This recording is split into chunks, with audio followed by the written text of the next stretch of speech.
right, sugar. Scoot a little closer and get comfy. Grandma's going to tell you about radiation. And if you fall asleep halfway through, that's perfectly fine. You hear me? Now, let's start with this big word, radiation. What is radiation really, sweetheart? Imagine the world full of tiny little messengers of energy flying through space all the time.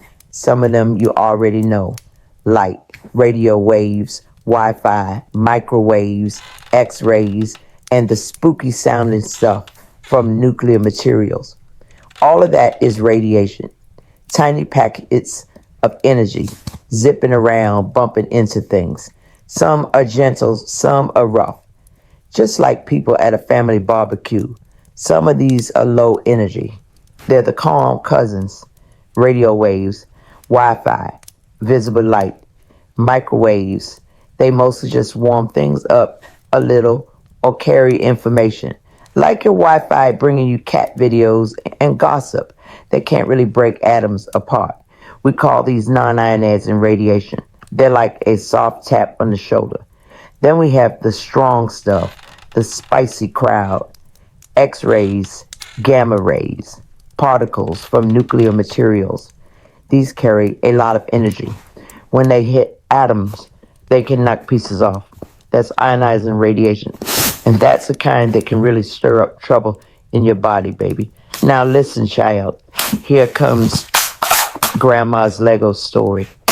Your whole body, think of it like a giant Lego city. Atoms are the single Lego bricks. Molecules are the little Lego builds you make from those bricks. DNA is the big instructions book that tells every Lego factory what to build and how to behave. Every cell in your body has that instruction book inside, neat and tiny, like magic writing. Ionizing radiation is like a tiny invisible bullet flying through that Lego city. When it passes through, it can knock bricks off the molecules, rip pieces out of the DNA instruction book, and create chemical shrapnel called free radicals that fly around and damage even more things nearby. One little hit can start a whole chain of fuss, like one kid knocking over a Lego tower and 3 more towers fall down with it. You know how that goes. Now, sugar, let's talk about why DNA damage matters so much. DNA is the instruction manual that tells your cells how to grow, repair themselves, divide, and when needed, shut down and die if they're too damaged. Radiation can mess with that in several ways. It can break the DNA strand, like tearing a page out of the instruction book. It can change individual letters in the code, like turning the word cat into car. A small change, but a big difference. And it can rip out or scramble whole chunks, like tearing out a few pages and taping them back in the wrong order. Now, don't you worry too much, baby, because your body has repair crews, tiny little mechanics that never sleep. When there's just a little damage, they often fix it just fine.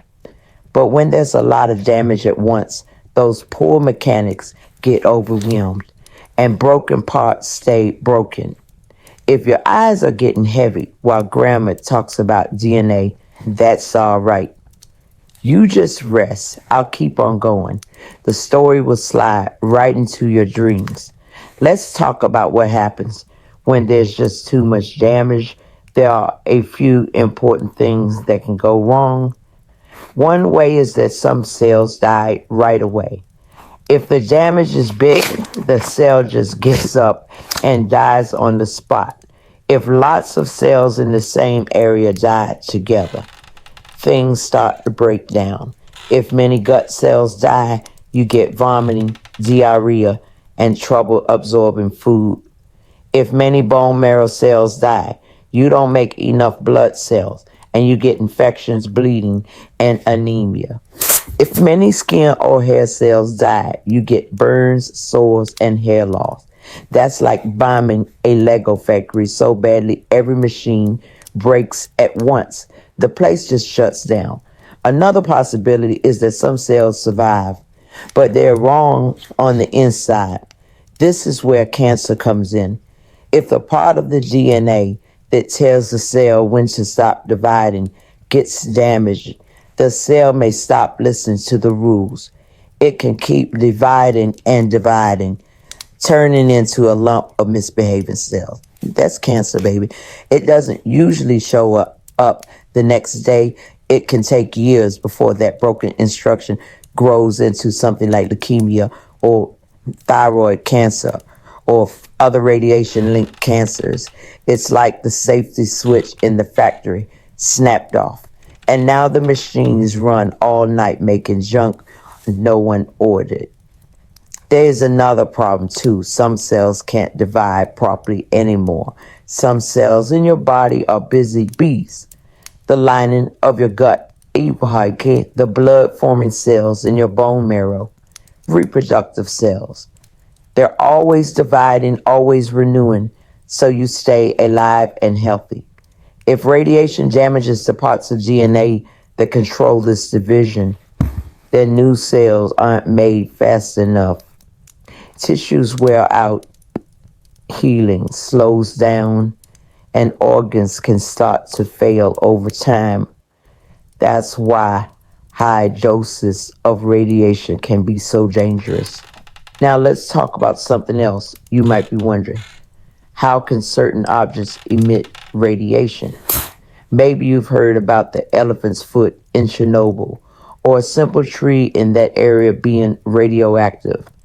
That's where radiation stops sounding abstract and starts sounding like, hold on, why is that tree glowing death? First of all, objects don't just make radiation out of nothing. Radiation isn't magic leaking out of random stuff. For something to emit dangerous radiation on its own, it usually has to contain unstable atoms. We call those radioactive. A normal atom is calm and happy. A radioactive atom is stressed out with a bad mix of protons and neutrons and too much energy. It wants to change into something more stable. When that non-stable atom changes, it spits out energy or particles. That might be alpha particles, beta particles, or gamma rays. Those little spit outs of the radiations. So if an object is full of radioactive atoms, it will keep emitting radiation as those atoms decay and settle down one by one. Now let's think about that famous elephant's foot in Chernobyl. The elephant's foot is basically a huge blob of nuclear reactor guts that melted together during the accident.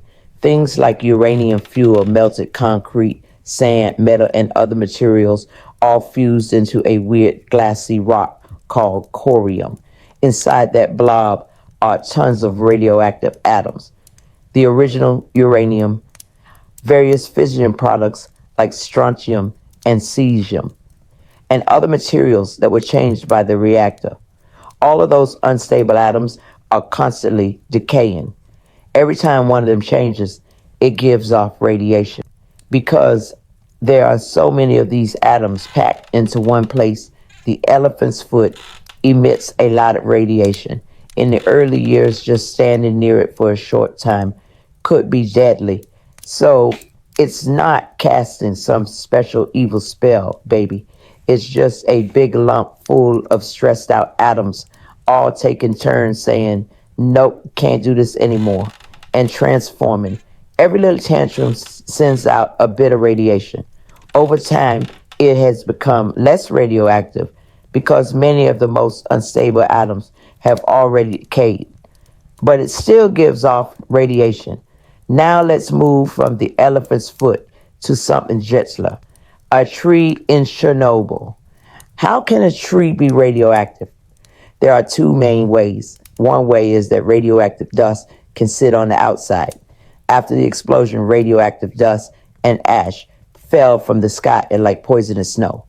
It landed on soil, roofs, leaves, bark, everything. If radioactive dust sticks to the tree's bark or leaves, That dust is radioactive. The tree is basically wearing a radioactive coat. If you touch that dust or breathe it in, you're exposed to the radiation from the dust. Another way is from the inside. Trees drink water and nutrients from the soil. If the soil contains radioactive atoms like cesium, the roots can suck those up along with the regular minerals. Those radioactive atoms then become part of the tree's wood, leaves, and needles. And since those atoms are unstable, they keep decaying and emitting radiation from inside the tree. At that point, the tree isn't just wearing a radioactive coat. Some of its own Lego bricks are radioactive. It's like feeding the tree tiny glowing Lego bricks that never stop spitting out little bursts of energy. Now, baby, here's an important difference you should know: radioactive versus irradiated. A radioactive object contains unstable atoms and will keep emitting radiation all by itself. That could be the elephant's foot, contaminated soil, or a tree that has taken up radioactive material. An irradiated object is something that was hit by radiation, but doesn't necessarily become radioactive. If you stand in sunlight, you're being irradiated by light. When you step into the shade, you don't keep glowing sunlight. When your suitcase goes through an airport x-ray, it's irradiated for a moment, but it's not radioactive afterward. In Chernobyl, some materials were just irradiated at the time of the accident, then cooled off. Others got contaminated with radioactive dust or actually contain radioactive atoms inside, and those are truly radioactive. Trees in the zone are usually radioactive because they got fallout dust on them and they suck radioactive atoms up from the soil into their bodies. Now, Sugar, let's finish with one last picture for your sleepy brain. Think of radioactive atoms as popcorn kernels that haven't popped yet. A radioactive atom is like a kernel waiting to pop. Radiation is the little burst of energy when it pops. A highly radioactive thing like the elephant's foot is like a big bowl full of kernels heating up and popping like crazy. Pop, pop, pop, pop. Every pop is a bit of radiation. A tree in Chernobyl is like a tree that has some popcorn kernels mixed into its wood. They pop now and then, sending out bursts of energy. An object keeps emitting radiation as long as it still has unpopped kernels. Unstable atoms left. Over time, many of the most unstable kernels pop first, and the radiation level drops. But some atoms have very long cooking times. They keep popping for decades, centuries, or even thousands of years. That's why some radioactive places stay dangerous for a very long time. Now, Sugar, the fireflies are taking the last little dance in the dark. You've heard about Lego cities, popping popcorn kernels, stressed out atoms, and trees that aren't really haunted, just built with the wrong kind of Lego bricks. You did so well, my darling. If you're still awake, take a soft breath in and out. Let your thoughts settle like Legos being gently dropped back into the box. Your body knows how to heal. Your mind knows how to rest. Good night, Sugar.